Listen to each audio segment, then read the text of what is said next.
So, even though Dynamite doesn't come on for another hour and 26 minutes here on the West Coast, even though it's happening live right now in Los Angeles, apparently one of the matches that people were looking forward to was the women's tag match with Britt Baker and Jamie Hayter taking on Saraya, the former Paige, and her partner, who she revealed to be Toni Storm last week. And everybody pretty much thought that, as I adjust something here, everybody pretty much thought that, well, Toni is a red herring, that somehow she's going to get taken out of the match in some way and capacity, and that's going to lead the way for MercedesMone, the former Sasha Banks, to make an appearance and team up with Paige. Well, that didn't happen tonight. Instead, it was basically the match that was advertised. And in the end, Hayter and Baker won the match. And a lot of people are like, well, why even tease our expectations? Here's the thing. Did Tony Khan ever really say Mercedes was going to be there? Did he hint at the fact that she was going to be there? I mean, yeah. Britt Baker dropped the line, "I'm the boss," yesterday. That doesn't mean, not yesterday, but last week. That doesn't mean automatically Mercedes is going to show up. I mean, look, here's the thing people need to remember. From what I understand, Tony Khan had CM Punk already locked up. I think about several months into, or maybe a year or so into the existence of AEW, right? He already had him locked up in when did he have him locked up? 2021, I believe, or something like that? Yeah. He had him locked up since late, I would say 2020 into 2021, maybe even way earlier than that, but because of COVID, he couldn't really do anything until everything was lifted. Things started to lift in 2021, I should say. So he couldn't really do anything outside of just maybe allow it to be hinted at, allow it to, basically be hinted at by everybody that he wanted to let be in the know that yes, we do have CM Punk. That's why you had Darby Allin drop the saying that he'll fight anyone, including the best in the world, or if they consider themselves the best in the world. That's why he had Darby Allin, drop that, say, "I'll fight anyone, including the best in the world," or anybody that calls themselves that. So Darby was able to do that due to the fact that pretty much, CM Punk, he was informed CM Punk was under lock and key. Pretty much he was ready to go, just needed the time. And over time, as they got to the United Center, which got booked like that by Tony Khan for the Rampage, the first dance, if you will. Basically, the reason that got booked is because Tony knew eventually he was going to have to let the cat out of the bag. But he kept it still closely tighted to him and only let little moments here and there, little tidbits here and there drop. And as soon as some of the outlets, like let's say Sean Ross Sapp, pretty much I think got a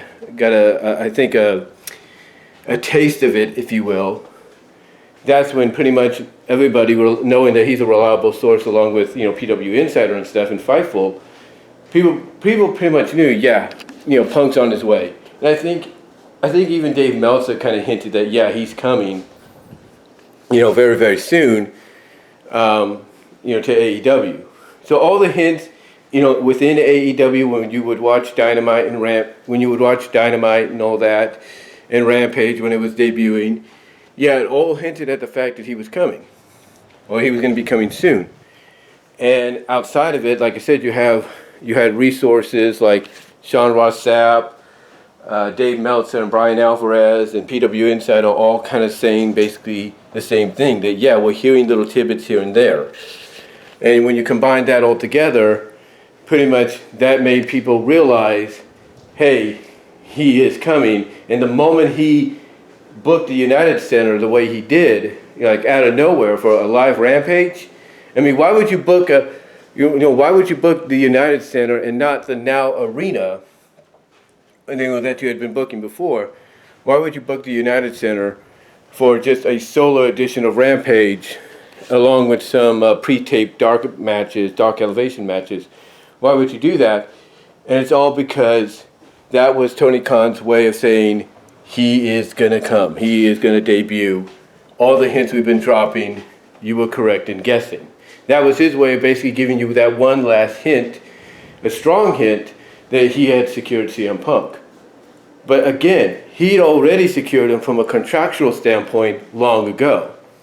The difference with Mercedes, Sasha Banks, if you will, is, people expected it to happen because it's in Los Angeles. It's at the Forum. And because of her and Soraya's, history and everything, being good friends, they expected it to happen. They expected it to occur, but it never did.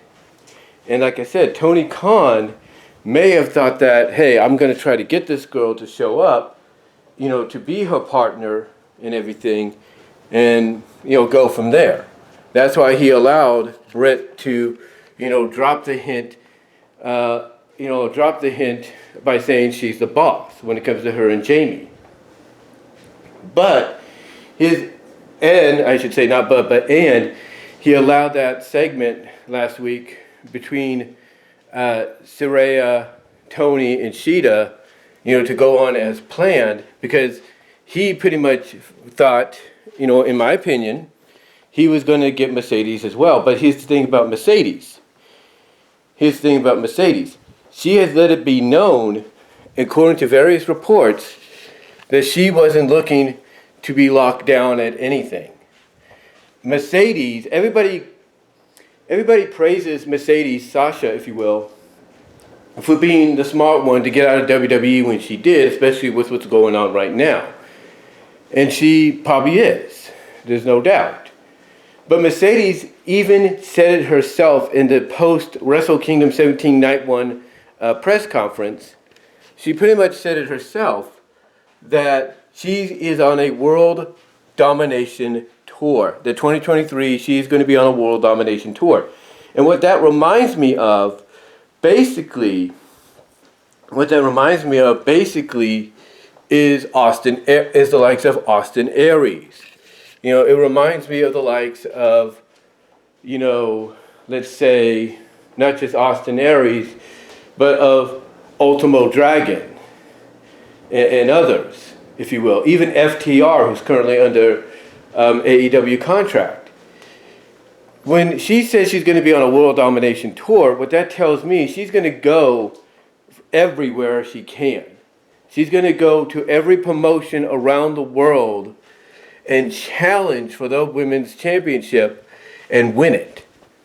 And it starts with New Japan.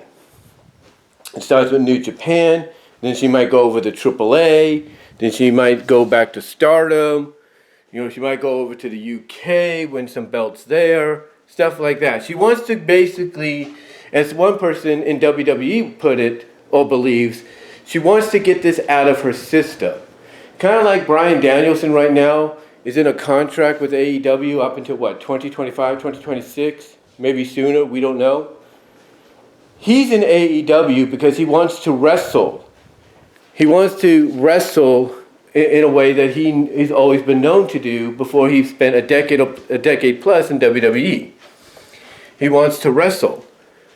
So by going to AEW and seeing the opportunities they may open up for him to do just that, he wants to do all of this, get it out of his system, before potentially maybe going back to WWE in the future, if there is a WWE, the way some fans think nowadays, and probably ending his career there. The point is, ladies and gentlemen, when it comes to Mercedes not being there tonight, it's not because Tony baited us and lied to us. No. Tony probably had all intention for her to be there, but basically what happened is Mercedes made it perfectly clear, and I think finally word got to Tony probably this past week, that she's not going to be part of this. She's not going to be in LA for the event because she knows Tony would try to approach her with a contract. And I think that's what, because we heard there was a report that she had just recently talked to Soraya, right? There was a report that she'd been in contact recently with Soraya. So who's to say Soraya didn't get informed by her that, hey, I know Tony Khan's expecting me to be there to be your partner in place of Tony Storm, but that's not going to happen because I know how the man is. He's going to try to lock me up with a contract for like who knows how many years and everything because he's a fan, because, he wants to gloat that he got MercedesMone, the former Sasha Banks, in AEW. And I'm not going to do that. I'm not going to be part of that because I have other plans, other commitments. And I think that's what Soraya informed Tony, that, the plan, and you had to probably have Mercedes be my partner and have something happen to Tony to make it happen. Yeah, that's not going to be the case. Instead it's just going to be me and Tony. So I think that's probably what happened. That's what I think happened. So, yeah, unfortunately, this is the one time where people were expecting and their expectations got crushed. Now, I'm not saying she will never show up in AEW. Again, she says she's on a world domination tour. And if one of her stops is AEW to capture both those women titles, then I'm all for it. But that might be later on in the year. Just like maybe one of her stops, believe it or not, might be Impact in MLW. But that's later on in the year. But I'm not ruling out her showing up in All Elite Wrestling before 2023 is gone. I just don't think she wants to be there now because she knows, and it's probably heard from those that have been in AEW, that one of the first things Tony Khan would do, even if you had one per appearance, is he'll try to approach you with a contract to try to sign you. So yeah, unlike the CM Punk situation, where he already had him down lock and key, he just had to wait for the COVID, pandemic to pass, enough to kind of let the cat out of the bag with the various hints in and out of AEW to be dropped, and the biggest one being booking the United Center. The difference is he had Punk ready, up and ready to go, locked up and everything, if you will, at that time. And when that difference comes to Mercedes' situation here, he was probably planning it.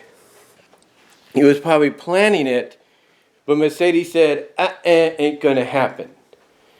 And that's why she didn't show tonight, because she knows he probably would have tried to approach her with a contract. And what she's trying to do is be her own boss, her own CEO, outside of any major promotion. And that's why she's doing the world domination thing that she wants to do, or plans to do this year. So yeah, for those of you that expected Mercedes to be there, you got disappointed. I'm sorry about that. I apologize for that. But again, let this be a lesson to all wrestling fans. Just because you believe it's going to happen doesn't mean it's going to. And after this past 24 hours, I think that's a lesson we should all take to heart. But let me know what your thoughts are, guys, and I will talk to y'all later.